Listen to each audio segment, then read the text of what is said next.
warahmatullahi wabarakatuh. Hai adik-adik, bagaimana kabar kalian yang sedang belajar online di rumah? Semoga tetap semangat dan bahagia. Nah adik-adik, masih ingat kan dengan saya? Saya Novi, mahasiswa PRP di SMA Negeri 1 Driorejo. Nah pada kesempatan kali ini kita akan sama-sama belajar terkait bagaimana sih caranya agar kita menjadi pribadi yang mandiri atau berkarakter. Nah adik-adik, sebelum kita membahas lebih jauh tentang cara untuk menjadi seorang pribadi yang mandiri, kita akan membahas terlebih dahulu tentang apa itu kemandirian. Kemandirian itu sendiri berasal dari kata mandiri yang artinya berdiri sendiri. Maksudnya di sini adalah suatu individu dapat menyelesaikan suatu persoalan dalam kehidupan sehari-hari dan dapat mengambil suatu keputusan dengan percaya pada dirinya sendiri tanpa meminta bantuan kepada orang lain. Nah adik-adik, ciri individu yang mandiri ada 4. Yang pertama, dia dapat bekerja secara mandiri. Maksudnya, dia dapat mengerjakan semua kegiatan sehari-hari tanpa bantuan dari orang lain atau bahkan bantuan dari orang tua. Mulai dari kebiasaan belajarnya secara mandiri tanpa dibantu atau disuruh oleh kedua orang tua, kemudian membantu orang tua dengan kemauan sendiri, dan kegiatan-kegiatan lain yang dapat dilakukan di rumah secara mandiri. Kemudian yang kedua adalah dapat mengekspresikan atau berpikir secara mandiri. Maksudnya berpikir mandiri di sini adalah dia dapat memikirkan atau dapat memprediksikan apa yang akan terjadi ketika dia mengambil suatu keputusan. Kemudian yang ketiga, biasanya individu ini memiliki rasa tanggung jawab yang tinggi atas apa atau atas keputusan yang dia pilih dalam kehidupan sehari-harinya. Yang keempat, biasanya individu yang mandiri itu dapat mengekspresikan setiap kegiatannya dengan benar atau dapat mengekspresikan gagasan dalam menyampaikan gagasannya itu tanpa ragu-ragu dan dengan percaya diri.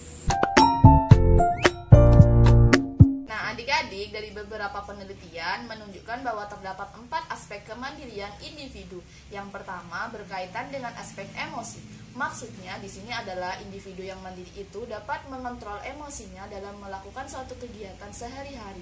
Tidak mudah marah, tidak mudah sedih, atau tidak mudah ceria secara tiba-tiba. Biasanya mereka akan mengekspresikan emosinya secara tepat. Misalnya mereka sedang bermain dengan teman-temannya, maka mereka akan menunjukkan perilaku yang ceria atau membuka diri kepada temannya, seperti itu. Jadi tidak berubah-berubah ya adik-adik. Kedua, berkaitan dengan ekonomi. Maksudnya di sini adalah individu yang mandiri dapat mengontrol atau mengendalikan bagaimana dia mengatur keuangannya sendiri tanpa mendapat bantuan dari orang tua. Mulai biasanya individu yang mandiri ini dilatih oleh orang tua untuk memegang sejumlah uang yang dapat dihabiskan dalam waktu seminggu. Nah, bagaimana individu itu mengontrol ekonominya akan sangat menentukan tergolongkah individu itu dalam individu yang mandiri ataupun tidak mandiri. Kemudian aspek yang ketiga berkaitan dengan intelektual.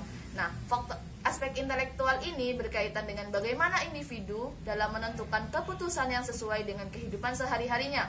Baik keputusan untuk memilih sekolah, keputusan untuk memilih jenjang yang akan dilanjutkan pada pendidikan berikutnya, ataupun keputusan dalam menentukan suatu penyelesaian permasalahan yang dihadapi dalam kehidupan sehari-hari. Kemudian faktor atau aspek yang keempat yaitu berkaitan dengan sosial. Nah, aspek sosial ini berkaitan dengan bagaimana individu berinteraksi dengan lingkungan sosialnya, baik itu lingkungan sosial di rumah, lingkungan di sekolah, maupun lingkungan di masyarakatnya. Terdapat beberapa faktor yang dapat mempengaruhi kemandirian individu. Faktor yang pertama berkaitan dengan lingkungan. Nah, lingkungan di sini sangat berkaitan erat dengan bagaimana individu berinteraksi dengan lingkungannya, baik di keluarga maupun di lingkungan sosial. Faktor yang kedua berkaitan dengan pola asuh orang tua. Nah, pola asuh orang tua juga dapat mempengaruhi bagaimana kepribadian atau kemandirian individu itu sendiri. Apabila keluarga atau orang tua menerapkan pola asuh yang sangat protektif atau tidak memberikan kebebasan kepada anak untuk menentukan sendiri apa yang akan dia lakukan, maka anak itu akan terbiasa atau bergantung kepada orang tua hingga dia dewasa. Kemudian faktor yang ketiga berkaitan dengan pendidikan.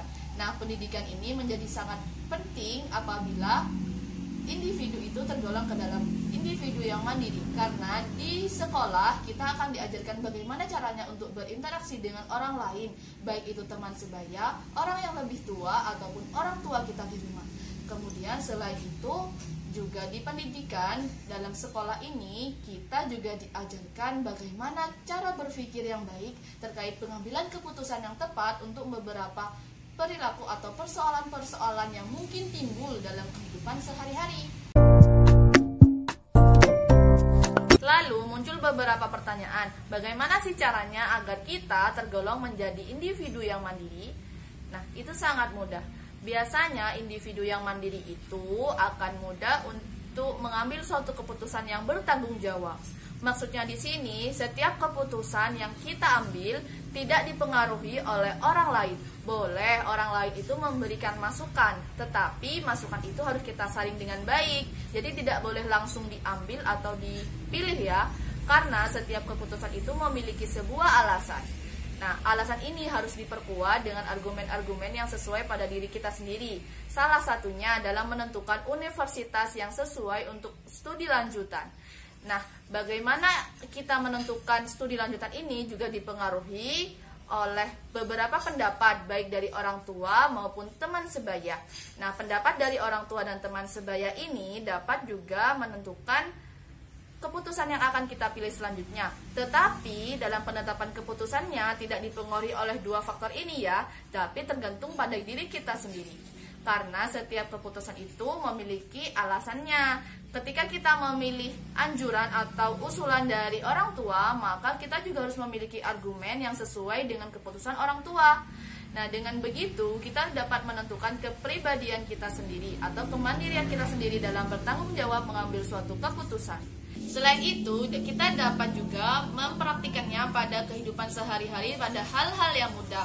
Misalnya menentukan warna baju, menentukan bagaimana tempat wisata yang baik, dan menentukan di mana kita akan berkumpul dengan orang lain. Seperti itu. Itu adalah perilaku-perilaku yang dapat kita coba dalam kehidupan sehari-hari. Nah, adik-adik, cukup sekian yang dapat kita bahas pada pertemuan kali ini. Pesan saya, bagaimana kita mandiri itu tergantung pada bagaimana kita memandang diri kita sendiri atau percaya pada diri kita sendiri. Jangan pernah ragu dengan suatu keputusan yang berkaitan dengan diri kita sendiri, karena keputusan itu ditentukan oleh diri dan akan dipertanggungjawabkan oleh kita sendiri. Itu yang dapat saya sampaikan. Jangan lupa mengisi presensi dan lembar refleksi diri pada link deskripsi. Jangan lupa like juga ya. Sekian yang dapat saya sampaikan. Wabillahi taufiq wal hidayah. Wassalamualaikum warahmatullahi wabarakatuh. Semangat!